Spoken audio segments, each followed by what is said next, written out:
Welcome back, class. Welcome back to lecture 17. It will be the final class in terms of the genomic markers which are able to distinguish different polymorphism among populations. We have spoken in the last class about rapid, and previous classes we have spoken about reflip and AFlip, EFLP. So now in this class, a little bit more consistent with understanding of rapid, whatever you use, random amplified polymorphic DNA. So these first two concepts I will be speaking today, they're called MAAP and SSR. This we briefly discussed in the last class, end of the last 5 minutes. These are also part of the random amplified polymorphism.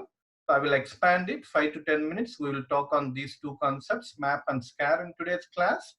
Then further continuation of the class will be on these microsatellites, mini satellites. They are also known as simple sequence repeats. And how do you identify length polymorphism among the simple sequence repeats? What are the types of SSRs? What are the satellites in terms of their repetitive elements? And how do you distinguish them based on PCR technology? So this will cover up end of the class today, and that finishes the chapter for molecular markers. This is the first half of the Unit 3. Very important chapter. You will get a lot of probably 20 to 25 marks on this. Please try to concentrate as much as on this. Then we will move into second half, where we specifically go in terms of DNA hybridization mechanism, probes, how they can go and directly bind the DNA rather than without involving the PCR or primers. How do you recognize direct in vivo binding? That's called fish technique, that we will see further some other topics given in the extension of the Unit 2, second half of Unit 3. So let's say, coming back to the concepts, today we are discussing, they are called as these kind of 5 sections. First is called MAAP. MAAP is nothing but you're talking about AAP is arbitrary amplicon profiling. When you say arbitrary amplicon, you are saying amplicon in terms of PCR method is involved. This is the typical term for amplicon between two primers. And you are saying arbitrary means the primers you are used for this amplifying the DNA, you are using it randomly. You are not using as typical gene specific primers the way you use PCR reaction in normal situation. So that's profiling in terms of polymorphism profiling is called arbitrary amplicon profiling. There are multiple techniques in this per se. That's why they are not one technique in common. They are called multiple arbitrary amplicon profiling techniques. They are called multiple because the primer length you are using arbitrarily, randomly. The length of the primer varies. Based on the length of the primer, there are different techniques called as rapid, and then PCR, and then DAF. We will see them in this class. Then coming on to SSR is nothing but it's extension of the rapid technique only. In the rapid technique, given the disadvantage, we have seen that last time, it's a dominant marker. You cannot distinguish homozygous and heterozygous alleles, allelic differentiation. So what they have made from the rapid is that to find the heterozygosity or to find both alleles, they developed another method called for example, it's called SSR. In the AR is nothing but amplified regions. Amplified regions by rapid, let's say. You don't know the heterozygosity, allelic distribution there. What you are doing through SSR is nothing but sequence characterized amplified regions. From the rapid amplified regions, the gels you got in the DNA, the agarose gels can be cut and can be isolated, and then you develop a specific primers for them, and then you sequence the given band in between the polymorphic band. So for SSR, you should be knowing the genome, what you are working on. There should be a genome sequence available. Otherwise, you cannot design the primers to amplify the polymorphic DNA fragments from rapid. We will see that. We will see with diagrams these two techniques. And further that, we will go into simple sequence repeats. What are these tandem repeats also called? And then how a length polymorphism among the simple sequence repeats can help us to identify polymorphism among different populations. So these two is divided into SSR and ISSR. We will see what are these abbreviations and move into further. So saying the MAAP is nothing but multiple arbitrary amplicon profiling. So based on, as I discussed, MAAP is arbitrary amplicon means arbitrary primers, oligonucleated primers. The primers may be of varied length. They may be greater than or equal to 5 nucleotides per se, minimum 5 nucleotides. And then they are arbitrary, saying that random.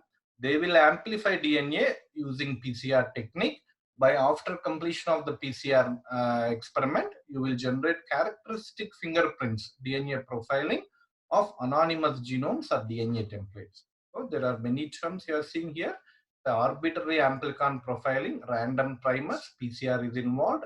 You don't need to know about the genomes or genomic sequences of the DNA template if you use only MAAP. But if you are using SCAR, you need to know the sequences, and then they generate random, they generate specific fingerprints of the polymorphic genomes we are looking at. So one of the technique, maps are divided into rapid. Rapid we discussed in the last class, this fundamental technique of random amplification.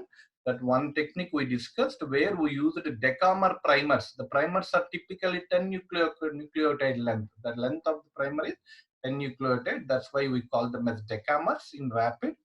But if you advance the length of the primers into 20 to 30 base pairs, as such typically used for PCR reaction, then you may get a varied DNA profiling that may be useful for some other advantages of this AAP technique. So that's called arbitrarily primed polymerase chain reaction. That's called APPCR, arbitrarily primed polymerase chain reaction.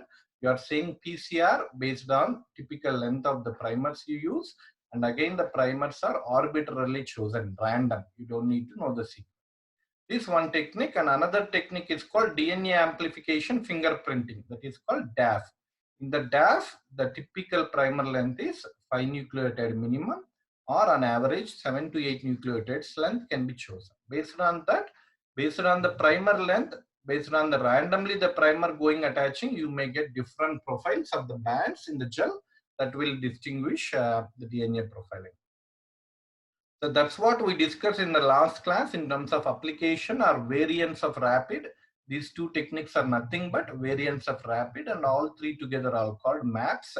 How they look per se, in an example here, APPCR, here DAF, DNA amplification fingerprinting, arbitrarily primed polymerase chain reaction. So this is a typical fingerprints or DNA profile of APPCR and DNA profile of fingerprinting of DNA amplification fingerprinting. You look the bands here, you look the bands, you look the bands here. How they distinguish between a population of normal and tumor cell, we will take slowly and study this diagram in 1 or 2 minutes and this diagram in 1 minute, so that you will have a better understanding of what I'm speaking about. So as suggested, APPCR uses a primers 20 to 30 base pairs. Accordingly, they can go and specifically bind specific regions in a normal genome situation or in a tumor genome situation. So it's a diploid organism, humans. You're talking about cancer. You're looking in a normal condition. These alleles are present, homozygous chromosome or homologous chromosome, chromosome 1, chromosome 2. Given the chromosomes here situation, given the allelic composition, you are seeing different sequences in this location called A region, B region, D region, and C region. Different regions in a normal condition.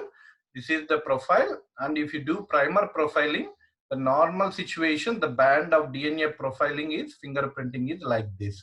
N, and here is the different gels. You may use random primers, you may get different bands, but you are specifically looking on a change happened in the tumor situation. There may be different changes in one of these regions. A combination of these situation may exist. First thing is that you're talking normal to tumor, you're talking a wild type to mutated condition. You need to look in terms of the molecular, fundamentally, what is the mechanism or what is the molecular change that happened to produce a variation or variant of tumor compared to the normal chromosome. You are seeing a situation of 1A here, a chromosome region specific here in the cytological map. You have seen the comparing in terms of tumor. You are seeing that in wild type 1A is a band of size in this range, somewhere here. Random size, don't need to look in that. Size is here, it's saying that larger fragment. When you take the same primers and you amplify in the mutated situation, in the given same size, you are having a thicker band. Size is common, saying that the A sequence existed both in normal and tumor situation. But in a given tumor situation, the 1A sequence is triplicated. Rather than one sequence, you have 3 sequence here. Again, you have one sequence, total 4 may be here.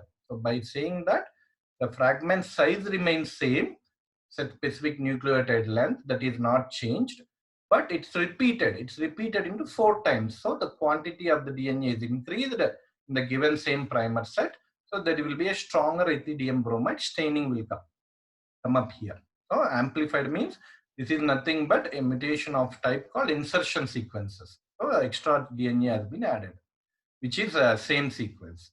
And in situation of B, homozygosity is deleted, saying that in both the chromosome, homologous chromosome, the B portion has been completely deleted in a tumor situation, X and Y. This is X, this may be Y situation. Then you compare the band in the profiling here. The size of the B in a normal situation is this band, and in a given a tumor situation, it disappeared completely in both the arms. So it's a homozygosity is deleted. It's completely deleted. So in another situation called D, in the D, the sequence in the given situation of tumor has been moved somewhere out. It may have moved somewhere out, not in this location. And given the chromosome situation in terms of ploidy, hemizygous, saying that some portion of the chromosome has been deleted. So per se, compared to 1D here, 2 bands in terms of 2 chromosomes, D will look like this band here in a given normal situation. It is moved into the tumor situation. At the same time, it is deleted from one homologous chromosome only. If the given primers, you may get a lighter band opposite of A. Thicker band here, more quantity. A lighter band because it's deleted from one homologous chromosome, but it is present in the other chromosome in this. Given the primers, specific primers of D, you get only half the strength of the band coming from one chromosome. That's why D is like this. And given the situation of C, they are saying that though it inverted in the location, nothing much has been changed in terms of the C. I think the pattern of the band should be also moved here anyway. So C has not been changed. So you see in the C, there is no change in the sequence, both in the tumor and given wild type situation. So this is the DNA profiling, DNA fingerprinting per se, in terms of studying cancer biology. How a normal allele differs from a cancer allele. This is the technique APPCR is used in this mechanism. So the primers used in APPCR, typical 20 to 30 base pairs. And coming back to the small primer, so 5 nucleotides, 7 to 8 nucleotides, that's called DNA amplification fingerprinting. In this technique, the primers are short, saying that the more frequently they can go and bind the genome, given the genome A and genome B. In the genome A, given the primer specificity, randomly, they can go and bind in specific regions in both forward and reverse direction. Remember that in rapid, you use the same primer as both forward and reverse. So you don't change the forward and reverse primer. The sequence is same. In the products in genome A, B, C, D, E, and B is the longest fragment here in terms of the fingerprinting. But in the comparing same humans in terms of genome A, individual genome B, they were able to see that there is an insertion in terms of the A. So A length has been increased from 2 individuals compared to the other. And B length has been shortened, deleted. Sequence has been cut and deleted due to mutation or polymorphism. So B looks shorter. And given the situation of C and D, they were able to see that some crazy stuff is happening. They are unable to amplify that region, maybe due to polymorphism. And then E region has been little bit cut and morphed. Cut and paste might have been happened here. So extend a little bit, cut and extend a little bit. So this gives a specific DNA amplification fingerprinting DAF. These two are nothing but techniques involved in the MAAP as a variants of rapid. So that's the importance of a random amplified polymorphic DNA. So as suggested that it's a technique, one of the weaknesses is that it's a dominant marker. So if I'm seeing that heterozygosity, homozygosity, how I can distinguish that? You go in terms of a sequence is called SCAR sequence, the SCAR method. Amplified regions, you sequence the amplified regions given the genomic sequence information you already know, you have it at the hand. So sequence characterized amplified region. So SCARs are DNA fragments amplified by PCR using specific, it's not random here. You want to use specific 15 to 30 base pair primers saying that you use a software, you put the DNA sequence from a genome you want to amplify, then you get a primers for that region. Based on the primers, you go into the DNA polymorphism here, take the band B. Now you know that it's a band of human genome chromosome 10. I know the sequence from the genome database. From the genome for specifically B, I design the primer forward and reverse. Here, two different primers will come again in SCAR. So I design the primers. By doing so, I able to amplify a specific polymorphic band in the rapid gel. I don't know the codominancy. So I amplified a polymorphic band that looks distinct from ABC. There may be common bands, but there may be a polymorphic band individual B at a 340 base pairs. I picked it, I cut the sequence DNA, I cut it from the gel, I purify it, I sequence the DNA through sequencing technology. I know what is the sequencing, or directly I can sequence, or otherwise I can get the DNA. I design the primers using the primer software and the blast. Then I can amplify this region again using PCR so that I can get a specific footprint of this complete genome sequence. Accordingly, that I can have that B polymorphism. Why is that? Now I know the information based on combining rapid, combining SCAR, combining rapid with specific primers, and using advantages of the agarose gel electrophoresis, I can get a SCAR profile of a typical band. So this is sequence characterized amplified regions. This is also one of the advantage. So strength and weaknesses, you can look into that. It's a descriptive. Quickly go to that. What are the weakness? Maybe that need of sequence data to design the PCR primer. So you cannot go randomly some novel genome. You cannot do that. You need to know that. That's also one of the weakness. You can put that. You can make notes of this. So we concluded basically rapid in terms of SCAR and MAAPs. Now in the second half of the lecture, we will go in terms of the sequences called simple sequence repeats in a given genome, and then how they can help to distinguish different polymorphism based on length polymorphism between two different human populations. And two types of are there, SSR, ISSR.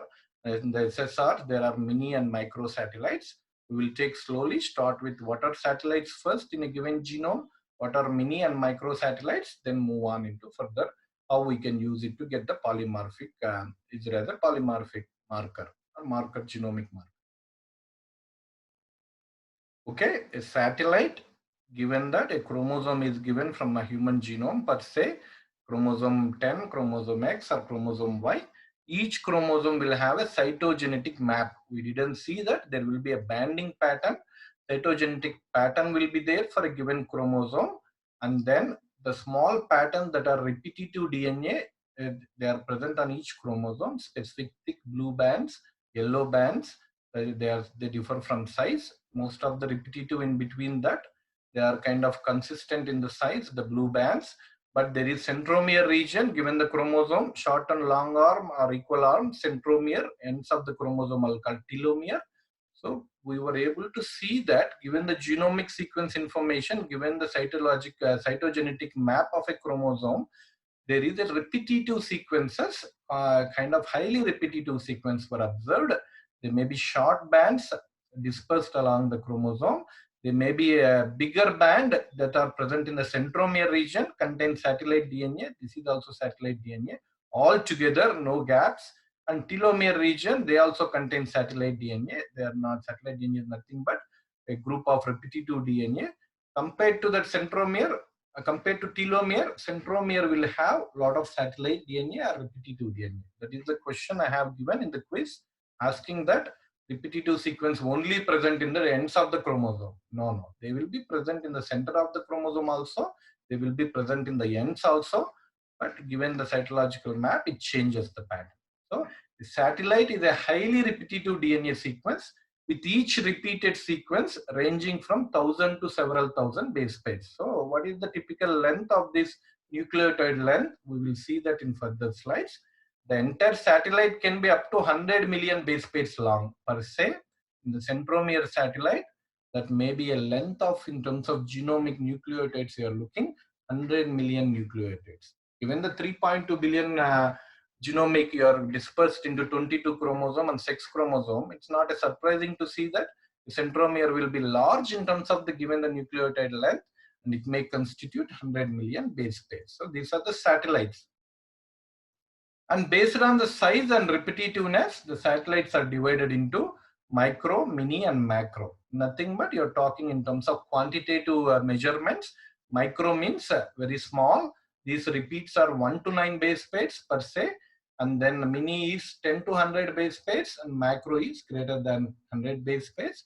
This may be 10,000, 1 lakh, anything more than that. So saying that these are nothing but tandem repeats, TRs, tandem repeats of a given nucleotide sequence or given combination of nucleotide sequence, or otherwise saying repetitive DNA. We will see that what the each 1 to 9 base pairs in terms of tandem they are speaking. I will show you in further slides. For example, the tandem repeat elements, given a situation here, mini and micro, look into that. First, mini satellite. Mini satellite is nothing but there is a given chromosome here. What is the mini in terms of? Mini is 10 to 100 base pairs in length. Let's say each block is 10 to 100 base pairs. Let's say here 100 base pairs. Then they are repeated into 4 times. 100, 1 unit of nucleotide, some composition. Same composition of the nucleotide is repeated 4 times in the same location, 4x. So saying that this is a one, what do you call as chocolate, dairy milk. This is a sequence here represents a dairy milk. Then in a stretch of dairy milk, maybe 100 rupees, 500 rupees. Then you keep one dairy milk here.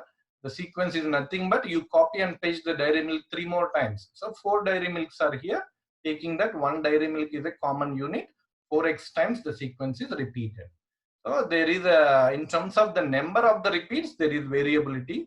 So that's why mini satellites sometimes are called variable number tandem repeats, VNTRs, given the unique composition of the each repeat. And the same way, microsatellites, for example, microsatellites 1 to 9 base pairs, they are also called as short tandem repeats because these are 100 base pairs per se, 10 to 100 base pairs. This is only below, less than 100, only 1 to 9 base pairs length. Given that you are talking in terms of the repeated 8 times unit, let's say the dairy milk given here constitutes a completely packed dairy milk. Once you open the dairy milk, there may be 8 or 10 blocks of dairy milk chocolate. So here you are saying that one dairy milk itself, each block represents 1 unit of STR or SSR. And this dairy milk in the case, I have 1, 2, 3, 4, 5, 6, 7, 8. 8 blocks of dairy milk is there. And then whole thing constitute, again a repetitive short tandem repeats. Each block of the dairy milk is 1 repeat of sequence here. So if you buy a jumbo dairy milk, there may be not 8, there may be 20 or 30 times of the squares will be there. So that's why it is repeated 20 times, saying that each unit is repeated 20 times. The unit length is 2 to 6 base pairs. That's why it's called microsatellite short tandem repeats. Mini satellites are called variable number tandem repeats. So in terms of the motive size, I am saying satellite, the bigger ones, and then mini and microsatellite. Microsatellite is nothing but blocks of dairy milk inside each block, that each will be 0 to 10 base pairs in length. If you take whole dairy milk as 1 unit, it may be 100 base pairs in length, having 8 units. That's called microsatellites. Here microsatellites 0 to 10 and mini satellites 100 base pairs. You're seeing that 0 to 10 nucleotide, 10 to 10 power 2 is 100 here, and then satellites are more than that. And if you think of in the given a genome, how many of these I can find? So the longer the satellite, longer the repeat, it is very rarely found. For example, in a given human genome per se, satellite is longer region, 0 to 100 times only you can find the whole genome given 3.2 billion base pairs. But the more smaller the satellite or tandem repeat becomes, for example, in the micro 0 to 10 base pairs, the more frequently you can find. That is the case in terms of random primers also, right? Repetitive chunk DNA. So the smaller the length, the more frequently you can find. The larger the length, the less frequently you can find in the given genome. That is one more important aspect you need to look in terms. And then this chart explains the differences, micro and mini satellites. They are also called SSRs. These are also called VNTR. The length is 1 to 9 nucleotide, 10 to 100 nucleotides base pairs here. These are rich in AT, these are rich in GC. That is also important sometimes. So based on these differences, based on the length of these, you can find a polymorphism. How do you find that? We will design a specific primers. I will show in the further slides. So how do you distinguish based on the simple sequence repeats, length polymorphism? In general, if you speak SSR or ISSR, you will have a simple technique called simple sequence length polymorphism, PCR. Called simple sequence length polymorphism, PCR, is nothing but you've given a two genomes, strain 1, strain 2 of a bacteria or humans per se. Given the sequence of these short tandem repeats or short sequence repeats, they were able to find that in one given genome, a sequence of GA is repeated 44 times. So 44x. But in the another variant, same GA repeat has been given 78 times, 78x. So the numerical difference between 78 and 44 approximately 30 times larger. That's given this DNA sequence. And you know the genomic sequence, so you can design a primer that flanking these two regions in between that. Even the forward and reverse, two different primers. If they amplify the sequence, GA44 will be shorter fragment that will move faster in the agarose gel. GA78, giving the high numerical, it will be a larger fragment. It will move upper in the band. That difference in the size gives you that the difference in the length polymorphism of simple sequences. That can be variability different human population. So this is fundamental. It will be we will be studying the same concept in further 10 minutes. Then any descriptive, I will go a little bit quick. Any diagram, I will explain slowly. So we take the same case of simple sequence length polymorphism. How do you distinguish the type of satellite sequence here? How do you amplify that? So the first case we take microsatellites, 1 to 9 base pairs. The different repeats can be found. It is repeated 8 times in a given sequence. It's repeated 20 times here. So you look into that, read a little bit more again, nothing but you design a primers. You amplify the primers to go into the variation as suggested in the previous slide. So there may be in microsite, the repetitive is mononucleotide SSR, for example, in a given genome, given a location, only A has been repeated 11 times. So A is the mononucleotide in the simple sequence repeat. It is repeated 11 times. So you see 11 A's. And in another situation, GT is the unit, dinucleotide unit, that is repeated 6 times, 1, 2, 3, 4, 5, 6 in a given location. And then in another situation, trinucleotide CTG repeats, tetranucleotide ACTC repeats, repeated immediately like this. So this one mono, di, tri and tetranucleotide, it is microsatellites, how they will come up here. You're talking in terms of A11, GT12, you can go increasing with the repeat unit that is multiplied many times. So how they look in terms of looking into vast genome, you go the chromosome fibers, nucleosome, double helix, you zoom into that, they found that there is a microsatellite sequence in this region, giving the TTA repeat 8 times. You are looking at the top strand, sense and antisense. TTA repeat has been 1, 2, 3, 4, 8 times repeated. And given the genomic sequence information, given the microsatellite TTA repeated 8 times, so you can simply go starting from TTA1, TTA8 here. Then what is the sequence upward here? What is the sequence downward here? I know that. I know from the genome sequence. So basically, if you want to amplify this region given a human population, from the flanking sequence, you can design the primers. I can design a primer given the sequence complementarity here, forward primer, reverse primer. I can amplify this TTA between. And then if a human population polymorphism is there, TTA may be 8 times in human X, it may be 10 times in human Y or 20 times. So based on these primers, given the human genome sequence in terms of similarity, I might be able to amplify the difference in the length of these satellites.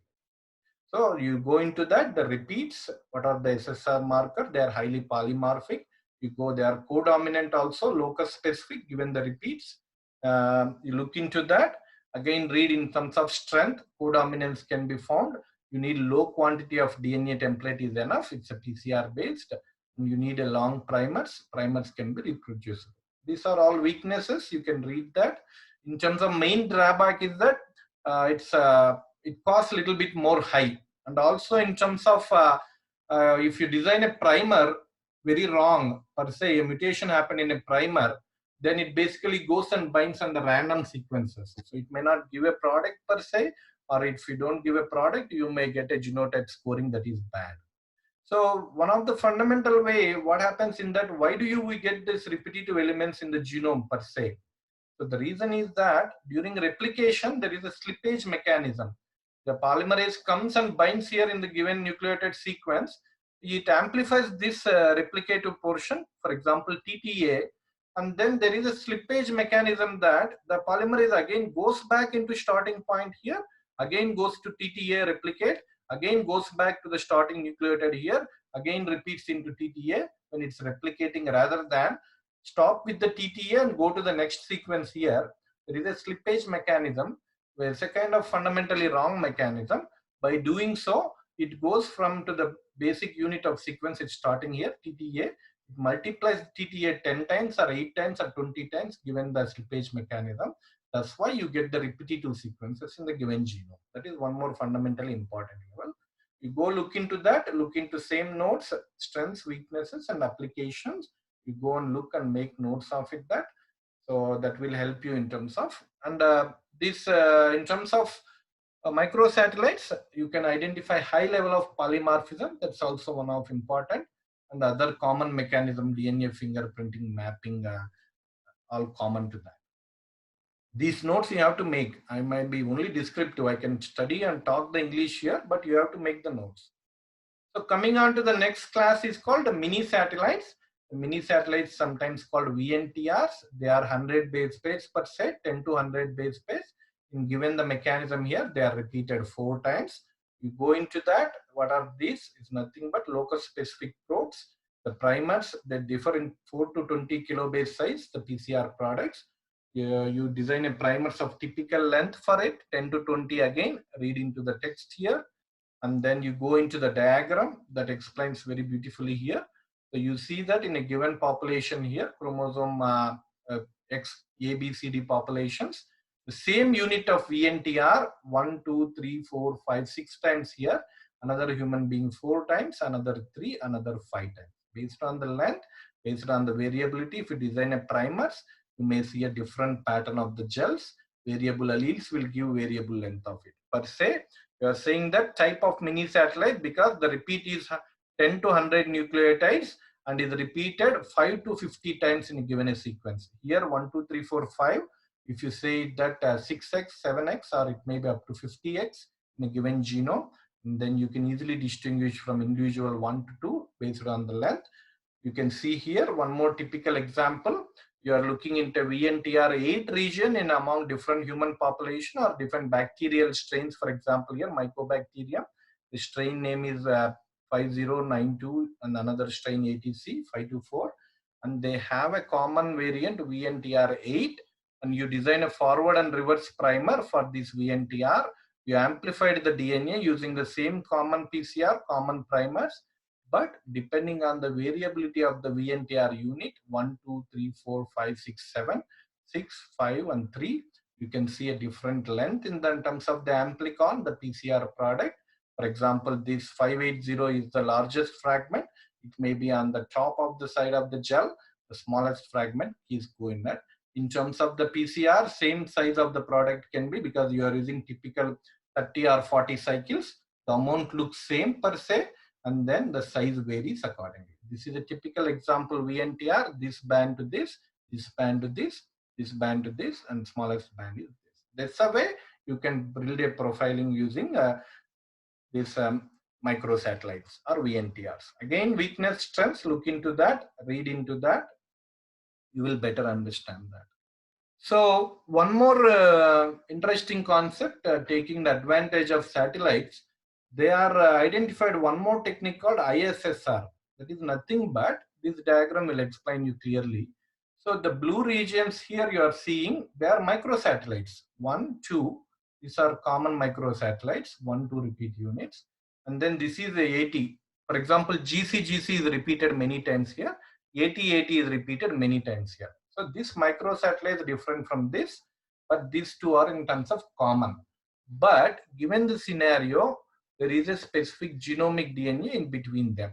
This N is nothing but genomic DNA, randomly put in between that or given the genome situation. So taking advantage of knowing the blue and knowing the N in between the blues, you can design primers. For example, the red primers here, they are ISSR called. They are specific to the region in between two microsatellites. Interspersed short sequence repeats between two micronucleotides. Microsatellites is called ISSR. Based on the two given sequences of microsatellites, the blue ones, you can design the primers based on the microsatellite core sequence, the forward and reverse. I'm catching the microsatellite sequence, designing a primer reverse, designing a primer forward. I amplify that. The N sequence is called ISSR. Or I can take the ISSR or interspersed region. I can design a primer flanking region, as I said, microsatellites in the previous diagram. I can design a primers flanking these microsatellites. By doing so, in the primer specificity or flanking region, I might amplify a microsatellite, or I might amplify a product in between the microsatellite. That is nothing but interspersed intersimple sequence repeats. A sequence repeat of 100, 3000 base pairs that's located between the microsatellites, that I can generate specific primers of length, specific fragments, analyze the fragments in terms of the gel, where it's different in terms of looking into that. And again, strength, weakness, and applications, you have to look into that, make notes of it, and that finishes. One more technique is called SSP PCR. Basically, we may talk about it a little bit more in next class. It's a just single primer walking called genomic walking. I will speak this in the next class starting off at how it will help. We will look in, and mitochondrial DNA markers are also there. And this table, what I am speaking, is very important. Okay, you can go into look into comparison of different markers. What are the criteria are looking? How much primers are used? So this is very important table. You can look one more time, and you look in terms of resolution. SNPs are given the one nucleotide difference. These are highly resolved fragments, highly suitable if you want to study polymorphism. The more longer the fragment, the less resolution and more problems you can encounter. That you